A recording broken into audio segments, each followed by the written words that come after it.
Assalamualaikum warahmatullahi wabarakatuh. Jumpa lagi bersama saya Muhammad Arman Nursana, tim Media Informasi Badan Eksekutif Mahasiswa Fakultas Tarbiyah dan Keguruan Unisba. Halo warga Tarbiyah, pada kesempatan kali ini kita akan mengadakan foto yang kedua nih bersama Ketua Himpunan Mahasiswa Prodi Pendidikan Agama Islam. Nah, sebelum kita lanjut dengan podcast Tarbiyah kali ini, yuk jangan lupa share, komen, like, and subscribe channel YouTube kami yaitu BMF Tarbiyah Unisba.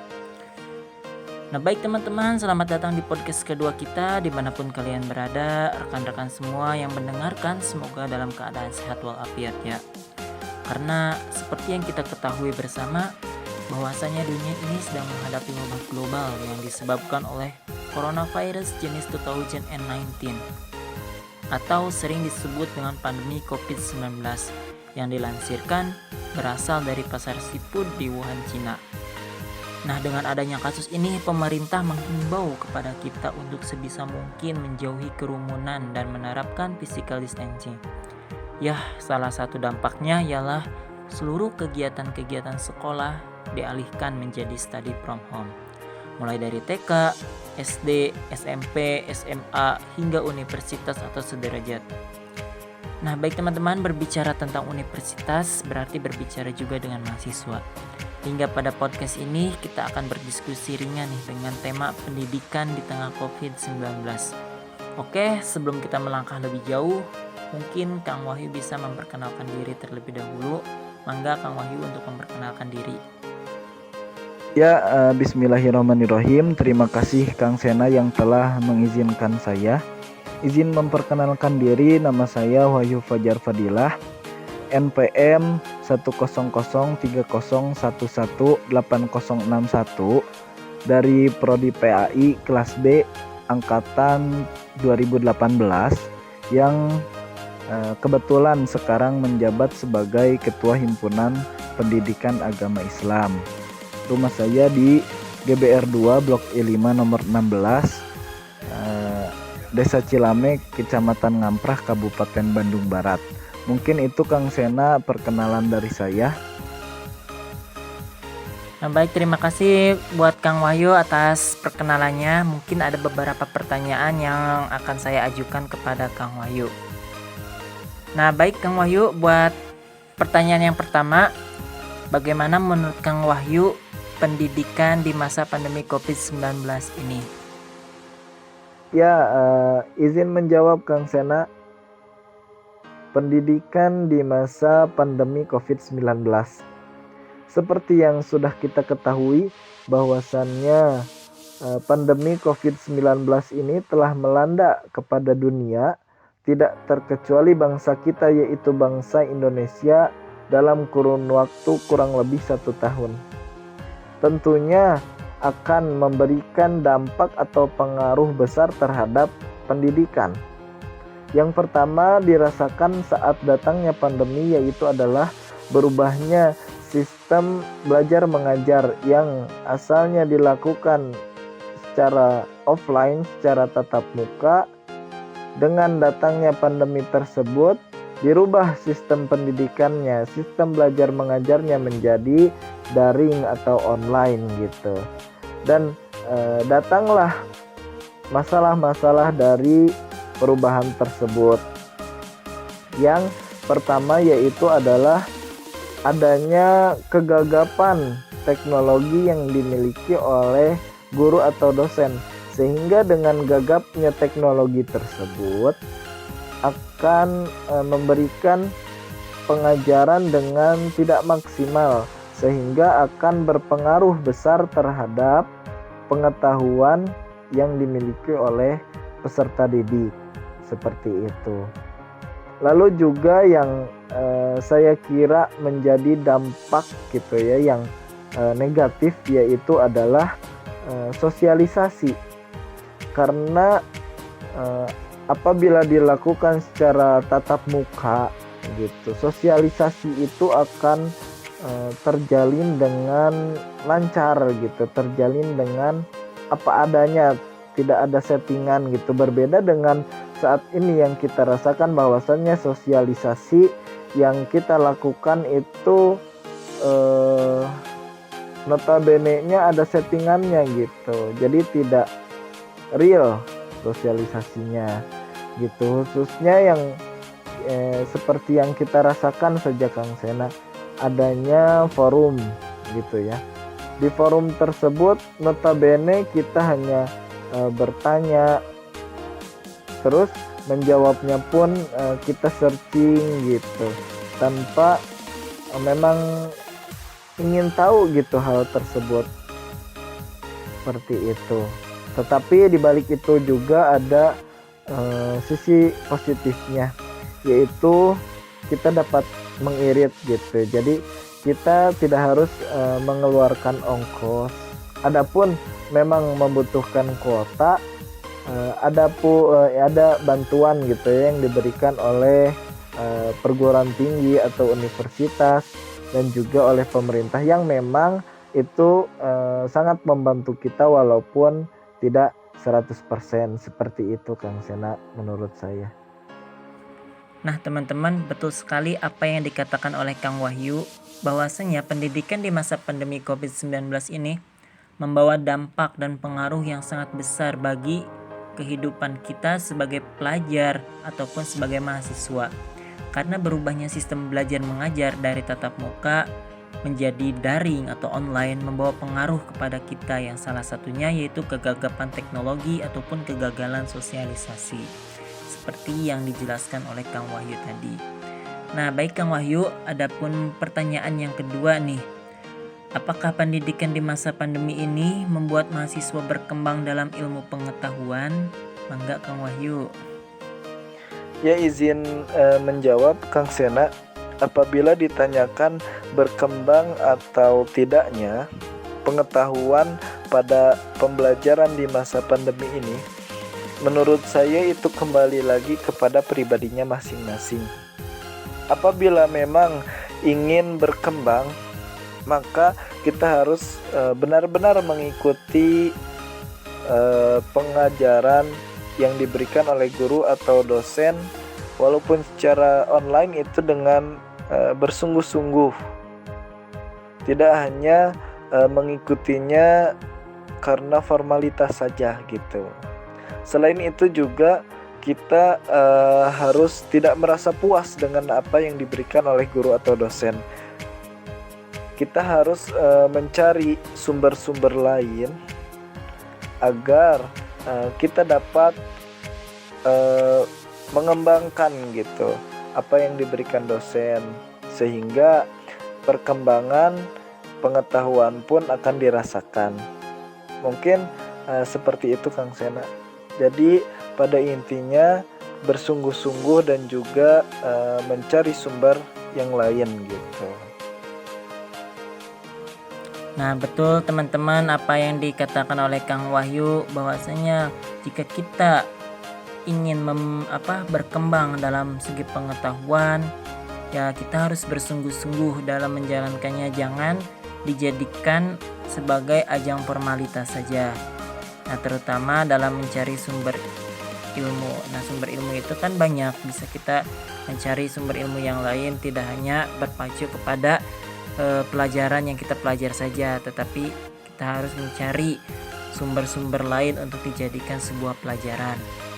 Nah, yang selanjutnya menurut Kang Wahyu, pembelajaran online itu optimal nggak gitu?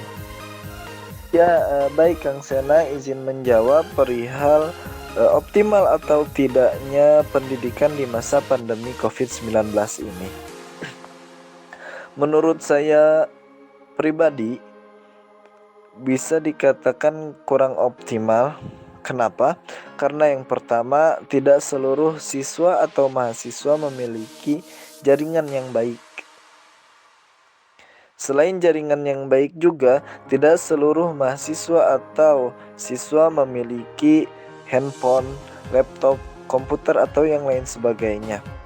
Dengan dua hal demikian, maka tentu akan mengganggu gitu ya, tentu akan menghambat belajar mengajar, sehingga informasi atau pengajaran yang disampaikan oleh dosen atau guru tidak akan tersampaikan secara optimal. Itu yang pertama. Lalu yang kedua yaitu adalah karena kurangnya controlling dari guru atau dosen, sehingga apabila kita diberikan ruang untuk diskusi ataupun forum, maka kita menjawabnya itu hanya karena formalitas saja, agar kita mendapatkan nilai, agar nama kita tertera di situ, bukan atas dasar keingintahuan gitu. Jadi hanya formalitas saja. Itu yang kedua menurut saya. Lalu adapun yang ketiga yaitu adalah perihal saat belajar daring melalui Zoom atau Google Meet atau yang lain sebagainya. Di situ kita hanya sekedar masuk saja, belum tentu kita itu mengikuti pembelajaran dengan baik, karena tidak semua dosen atau guru memerintahkan kita untuk on kamera gitu, sehingga kita sedang ngapain pun itu tidak diketahui oleh guru atau dosen. Maka dari itu saya mengatakan bahwasannya pembelajaran saat pandemi COVID-19 ini itu tidak atau kurang optimal, begitu Kang. Nah baik teman-teman, saya sependapat dengan Kang Wahyu bahwasanya pembelajaran online itu emang kurang optimal menurut diri saya sendiri, karena dosen atau gurunya yang kurang optimal, karena beda gitu teman-teman antara tatap muka dengan daring gitu. Kadang ya telat untuk mengirim soal, telat untuk mengirim tugas, telat untuk mengirim kuisnya juga gitu. Nah yang kedua tadi yang dikatakan oleh Kang Wahyu itu, kalau kita diberi forum hanya formalitas saja. Memang saya sependapat juga, karena memang benar kalau kita diberi forum tuh kebanyakan mahasiswa tuh hanya formalitas aja, yang penting nama tertera dan ada gitu ikut berkontribusi tanpa memikirkan keingintahuan kepada ilmu tersebut gitu. Nah yang ketiga juga tadi dikatakan oleh Kang Wahyu, Zoom atau Google Meet kita hanya membuka. Kadang dosen tidak menyuruh untuk on cam. Nah di sini juga saya sangat sependapat. Ya karena kurang optimalnya tuh kebanyakan dosen atau guru itu tidak mewajibkan untuk mahasiswa-mahasiswanya itu untuk on cam gitu. Jadi kan kita tidak tahu bagaimana apa yang sedang mereka lakukan atau bagaimana yang mereka lakukan gitu. Kita kan tidak tahu apakah mereka mendengarkan, apakah mereka memperhatikan itu. Ya mungkin Kang Wahyu tadi kan kata Kang Wahyu itu kurang optimal. Nah menurut Kang Wahyu bagaimana cara Kang Wahyu mengoptimalkan kegiatan belajar mengajar di rumah selama pandemi corona? Nah itu Kang Wahyu. Ya, baik Kang Sena.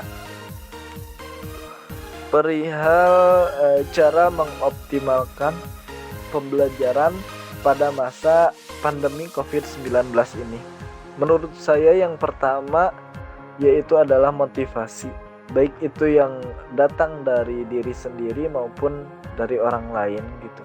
Contohnya motivasi yang datang dari diri sendiri adalah kita bisa menulis pepatah atau kata-kata motivasi di meja belajar kita, sehingga saat kita di meja belajar lalu kita merasakan malas untuk belajar, kita bisa membaca tulisan tersebut. Selain itu juga kita bisa berkomunikasi dengan diri kita sendiri, bahwasannya untuk apa gitu kita bayar mahal-mahal, kita buang waktu untuk mengikuti Zoom atau yang lain sebagainya, tetapi kita tidak mengikutinya dengan sungguh-sungguh, maka apa yang kita dapatkan? Nah, komunikasi dengan diri sendiri itu juga dapat menjadi motivasi gitu. Dan motivasi dari luar, contohnya dari orang tua, dari teman atau yang lain sebagainya. Lalu yang selanjutnya Kang Sena adalah jangan malu bertanya gitu ya kepada kakak kelas, kakak tingkat, kepada teman yang lebih mengerti gitu perihal materi yang telah diberikan oleh guru atau dosen. Selain bertanya juga seperti yang tadi sudah saya kemukakan, kita tidak boleh merasa malas untuk mencari sumber-sumber yang lain, baik itu di internet, website ya, di YouTube atau yang lain sebagainya. Lalu yang selanjutnya adalah kita juga harus mengatur waktu, Kang. Kapan waktu kita menonton, main game, bermain dengan teman, dan juga waktu kita belajar. Kita bisa menulisnya waktu-waktu tersebut agar kita mudah gitu, dan kita tidak lupa akan pengaturan waktu tersebut. Agar apa sih kita melakukan atur waktu? Ya, tentunya agar kita nanti tidak kewalahan. Apabila tidak diatur kan bisa saja kita terlalu nyaman bermain, menonton, sehingga kita bisa lupa tugas gitu. Untuk meminimalisir hal tersebut. Lalu yang selanjutnya yaitu adalah kita juga tidak boleh merasa malas untuk mengulang materi yang telah diberikan oleh guru atau dosen. Ini ya sudah kita lakukan, baik itu pembelajaran tatap muka pun kita harus melakukan hal ini agar kita tidak lupa gitu ya. Karena yang menjadi permasalahan peserta didik itu adalah mudah hafal dan cepat lupa. Maka dari itu kita perlu mengulang kembali gitu. Dan yang terakhir tentunya adalah melakukan evaluasi. Kira-kira faktor apa yang menjadi alasan kenapa pengetahuan kita itu masih segini-gini aja gitu, kenapa tidak bertambah? Nah, dengan adanya evaluasi tersebut, maka kita akan dengan mudah gitu mengetahui kekurangan kita, sehingga kita dapat menambal, memperbaiki kekurangan-kekurangan tersebut. Mungkin itu Kang Sena solusi agar kita dapat melaksanakan pembelajaran secara optimal. Nah teman-teman, itu adalah beberapa tips atau cara mengoptimalkan kegiatan belajar mengajar di rumah selama pandemi corona dari Kang Wahyu. Yang pertama itu ada memotivasi yang datang dari diri sendiri ataupun dari orang lain dengan cara menulis motivasi di meja belajar, di lemari, ataupun di rak buku bisa gitu. Nah yang kedua itu komunikasi kepada diri sendiri. Terus jangan malu bertanya, jangan merasa malas untuk mencari sumber dari orang lain, mengatur waktu main game, belajar dan menonton. Tidak boleh merasa malas apa yang telah dijelaskan oleh guru. Dan yang terakhir itu melakukan evaluasi terhadap diri sendiri. Nah Kang Wahyu, mungkin ini pertanyaan yang terakhir. Adakah saran dan komentar Kang Wahyu buat pendidikan saat ini? Komentar dan juga saran untuk pendidikan saat ini. Saya pernah membaca tulisan seseorang pengamat pendidikan yang bernama Muhammad Abduhzen. Beliau menilai bahwasannya pendidikan di Indonesia itu terlalu kaku dan seperti tanpa makna. Mengapa beliau mengatakan demikian? Karena penerapan sistem pembelajaran yang dipakai dinilai sangat terpaku pada standar-standar, pada target muatan kurikulum, dan dimungkinkan kurang pragmatis katanya. Jadi beliau mengatakan bahwasannya apabila sistem tersebut masih dijalankan di Indonesia, maka akan menghasilkan lulusan atau sarjana yang kurang bermutu gitu, sehingga di masa depan pun akan sangat berpengaruh apabila hal tersebut terjadi gitu. Nah, dengan adanya musibah COVID-19 ini, maka pendidikan kita seperti dipaksa untuk berubah, bukan hanya model pembelajaran saja, tetapi juga menginspirasi tentang orientasi. Jadi corona ini seakan-akan mendorong kita untuk belajar gitu. Dan juga yang dirasakan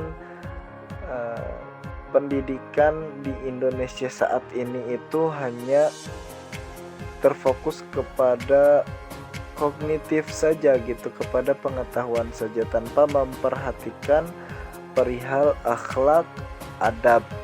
Jadi hanya hafalan saja tanpa terapan seperti itu. Itu menurut saya yang harus diperbaiki. Maka dari itu kita sebagai yang notabene adalah calon guru, khususnya guru agama, harus memperbaiki itu semua. Khususnya yaitu kita selain mengajarkan perihal kognitif, juga kita harus mengajarkan adab, akhlak, agar peserta didik kita nanti dapat menyeimbangkan gitu antara pengetahuan dan juga akhlaknya. Seperti itu mungkin Kang Sena. Sedikit tambahan Kang Sena, di Indonesia ini pendidikan di kota dan di desa itu bisa dibilang tidak seimbang gitu. Karena apa? Karena memang masih banyak masalah korupsi di sektor pendidikan yang belum menjadi fokus utama pemerintah. Nah, menurut saya itu perlu ditindaklanjuti, karena apabila masih ada yang korupsi dalam sektor pendidikan, maka tidak akan merata pendidikan antara di kota dan di desa. Dan selain itu juga yang diperlukan oleh pendidikan di Indonesia yaitu pelatihan guru, karena banyak sekarang ini memang guru-guru yang kurang berkualitas gitu, sehingga ya berpengaruh besar terhadap pengetahuan peserta didiknya. Seperti itu Kang Sena, tambahan dari saya mungkin. Terima kasih. Nah, baik Kang Wahyu, terima kasih atas saran dan komentar Kang Wahyu buat pendidikan saat ini. Nah, mungkin dari Kang Wahyu ada motivasi ataupun kata-kata mutiara buat teman-teman agar tetap semangat gitu dalam kegiatan belajar mengajar secara online ini. Ya baik Kang Sena, kata-kata penutup dari saya mungkin tidak akan terlalu panjang lebar. Saya ingin mengajak kepada seluruh rekan-rekan untuk selalu bersyukur dan selalu tidak menyalahkan keadaan, karena pada sejatinya virus yang saat ini mewabah di sekitar kita itu merupakan makhluk dari Allah Subhanahu wa Ta'ala, yang dimana Allah Subhanahu wa Ta'ala pasti akan menurunkan hikmah dari itu semua. Dan mungkin kata-kata motivasi saya mengutip dari kata-kata dari Imam Syafi'i, yang dimana beliau mengatakan, bila kau tak tahan lelahnya belajar, maka kau harus tahan menanggung perihnya kebodohan. Mungkin itu Kang Sena dari saya. Baik, terima kasih buat Kang Wahyu yang sudah menyempatkan waktunya untuk dapat menghadiri podcast kali ini. Dan terima kasih juga atas ilmu-ilmunya, saran, komentar, ataupun cara dan tipsnya dari Kang Wahyu. Mudah-mudahan apa yang Kang Wahyu sampaikan dapat bermanfaat bagi kita semua. Amin, amin ya robbal alamin. Ya, baik Kang Sena, terima kasih kembali.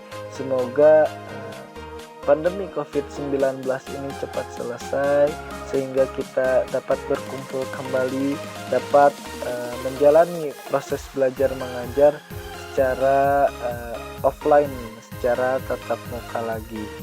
Amin ya Allah ya rabbal alamin. Nah, betul sekali teman-teman, semoga kita dapat berjumpa kembali, bertatap muka kembali, dan dapat belajar mengajar secara offline kembali di kampus biru Unisba. Terima kasih buat semuanya yang sudah mendengarkan podcast kali ini. Mudah-mudahan apa yang kalian dengar itu bermanfaat bagi kalian dan pada diri saya sendiri. Akhirul kalam, wassalamualaikum warahmatullahi wabarakatuh.